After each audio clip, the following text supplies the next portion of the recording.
Shri Swami Samarth doctor rakhi आपल्याला कोल्हापूरच्या रंकाळ्यावर आज घेऊन आलेली आहे। या ऐतिहासिक शहरामध्ये, शाहू महाराजांच्या शहरामध्ये आज आपण उभा आहोत। हा एक सगळ्यात मोठा स्पॉट आहे जो रंकाळा आहे।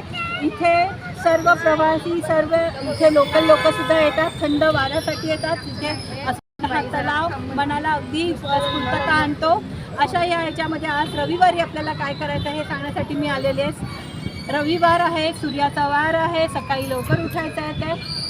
सकाळी लवकर उठून तुम्हाला लाल कुंकू, लाल फूल, तुम्हाला सूर्याला जल द्यायचं आहे।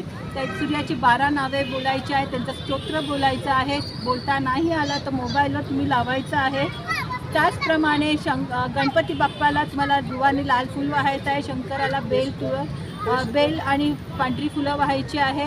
जितकं जमेल तितकं तुम्हाला सूर्याचा जप करायचा आहे। उद्याच्या खास दिवशी आहे रविवार, कारण त्याच्यानंतर आपल्याला लागतो आहे 27 तारीख शनी अमावस्या। त्याच्यासाठी सूर्याला आता आपल्याला खूप चांगल्या प्रमाणे आणि चांगल्या प्रार्थना करायची आहे।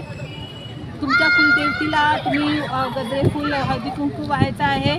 दानामध्ये तुम्ही लाल वस्तू, लाल फळं देऊ शकता आणि ब्राह्मणाला किंवा कुणालाही तुम्ही एक पाकिट लाल डाळ तुम्ही दानामध्ये द्या। त्याच्यामुळे तुमचा सूर्य बलवंत होतो। सूर्य बलवंत झाला म्हणजे तुम्ही बलवंत होता, कारण या वर्षी असलेला मंगळाच्या काळावर सूर्य हा प्रधान आहे आणि तो सर्व आपलं भविष्य ह्या वर्षी घडवणार आहे। श्री स्वामी समर्थ।